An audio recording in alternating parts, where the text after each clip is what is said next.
AVC, la cause, les symptômes et la prévention. Après le réveil, il est important de donner quelques minutes à votre corps pour s'adapter à la nouvelle position et se réveiller complètement avant de sortir du lit. Cela peut aider à prévenir le risque d'AVC. L'accident sur le lit avant de descendre du lit. Le cas de Madame Claire Dupont, née en 1954 à Paris, a été pris en charge par ses proches lorsqu'elle est arrivée à l'hôpital dans un état de paralysie, ne pouvant pas avaler de l'eau ni parler. Selon sa famille, elle dormait seule dans sa chambre au 2e étage. Ses enfants et petits-enfants, partant pour le travail et l'école, pensaient qu'elle est déjà levée pour faire des courses. Personne ne s'en est préoccupé. À 8 heures du matin, lorsque la femme de ménage est entrée pour nettoyer la chambre, elle l'a trouvée allongée sur le sol. Heureusement, elle a été transportée à l'hôpital à temps et, grâce à un traitement par thrombolyse, elle a survécu. Après avoir été sauvée, elle a subi une paralysie partielle et suit actuellement un traitement de rééducation fonctionnelle. Urgence pour les victimes d'AVC. De nombreux patients victimes d'AVC qui ont été sauvés après leur prise en charge souffrent de séquelles comme la paralysie et des troubles de la parole. Monsieur Pierre Lefebvre de Lyon est en rééducation pour retrouver la capacité de marcher, mais son discours reste difficile à comprendre. Sa femme raconte qu'un matin, après être sorti du lit, il a immédiatement ressenti un vertige et une paralysie de ses bras et de ses jambes. Elle l'a remis au lit et lui a donné du lait qu'il n'a pas pu boire. Elle a appelé leur fils pour l'emmener à l'hôpital. Heureusement, il a été pris en charge à temps, mais il souffre de complications. AVC. L'AVC peut être causé par une ischémie cérébrale, blocage des vaisseaux sanguins ou une hémorragie cérébrale, rupture des vaisseaux. L'AVC est une urgence médicale qui peut avoir des conséquences graves.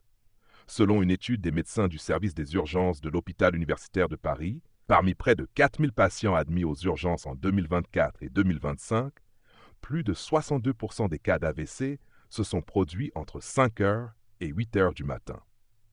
Pourquoi l'AVC survient-il le matin?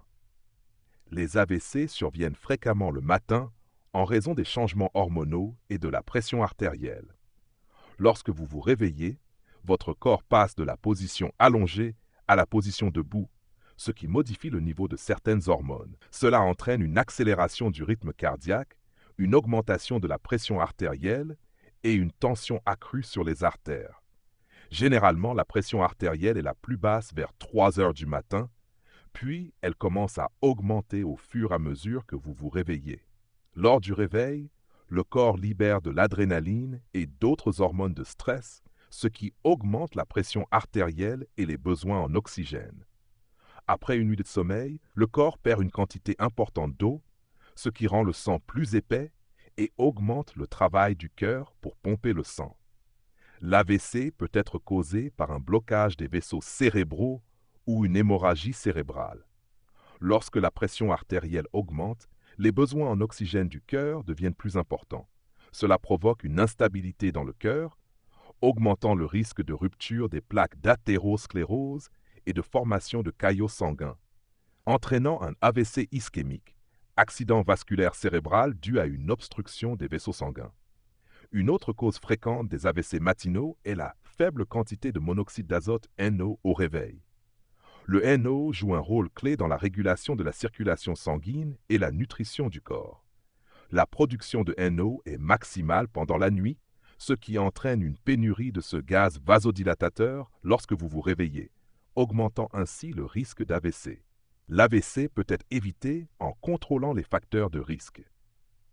Les principaux facteurs de risque de l'AVC comprennent l'hypertension artérielle, la fibrillation auriculaire, les troubles lipidiques, le diabète, les maladies des valves cardiaques, l'insuffisance cardiaque, le tabagisme, etc.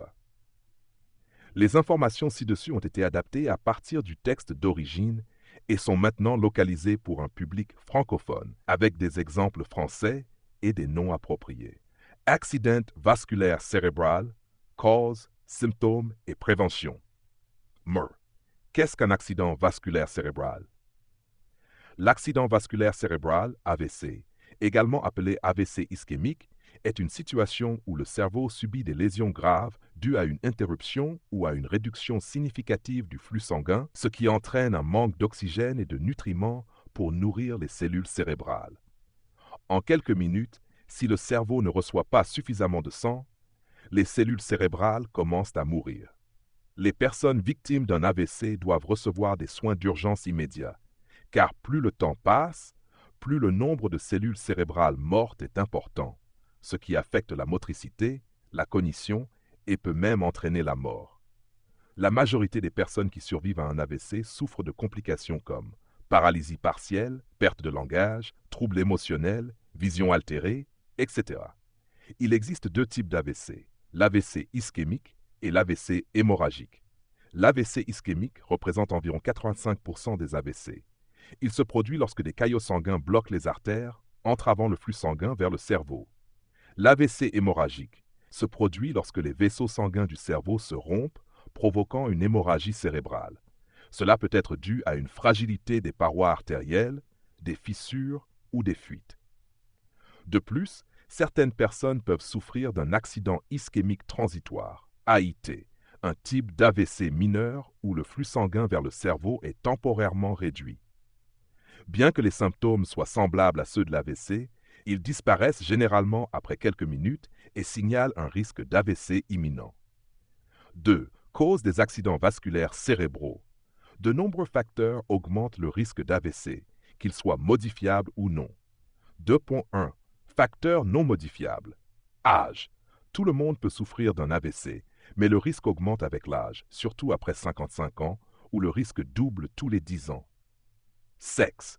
Les hommes courent un risque plus élevé que les femmes. Antécédents familiaux. Ceux ayant des proches ayant déjà souffert d'un AVC présentent un risque plus élevé.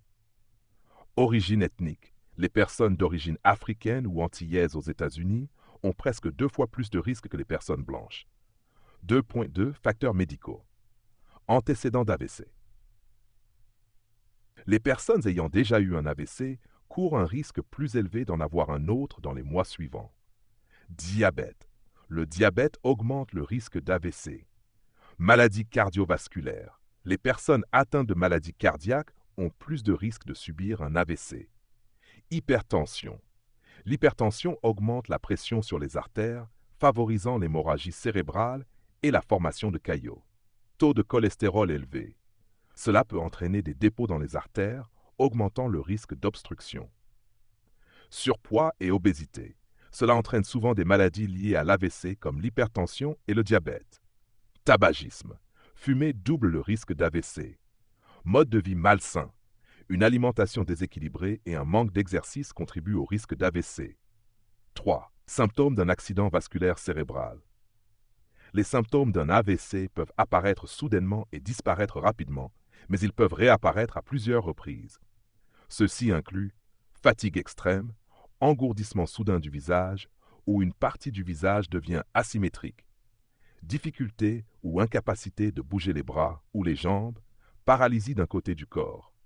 L'un des tests les plus fiables est l'incapacité de lever les 2 bras simultanément. Difficulté à parler ou à comprendre la parole. Vertige. Perte d'équilibre. Perte de coordination. Vision floue ou perte soudaine de la vue. Maux de tête soudains et violents accompagnés de nausées. Si vous observez l'un de ces signes, il est crucial de consulter un médecin immédiatement. Le délai doré pour un AVC est de 60 minutes. Chaque minute compte pour minimiser les dommages. 4. Prévention des AIE. 4.1. Régime alimentaire équilibré. Adopter une alimentation équilibrée réduit le risque d'AVC en prévenant les maladies cardiaques, le diabète et l'hypercholestérolémie. Mangez beaucoup de fruits et légumes, de légumineuses et de céréales. Privilégiez les viandes maigres, le poisson et les œufs pour une source de protéines. Limitez les graisses saturées, les fritures et les fast-foods. Buvez beaucoup d'eau, de jus de fruits et de lait de soja.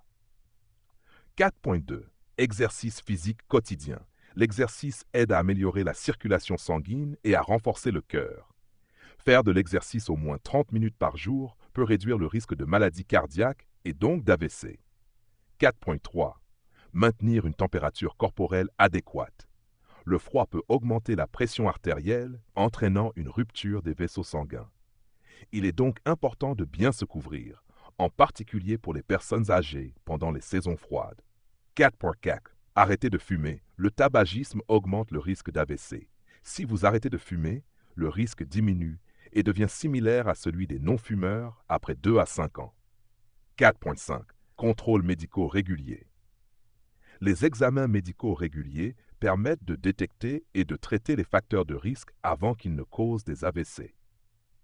J'ai ajouté des informations sur quelques villes françaises comme Paris, Lyon et Marseille pour donner une dimension locale au contexte. Vous pouvez ajuster selon vos besoins spécifiques.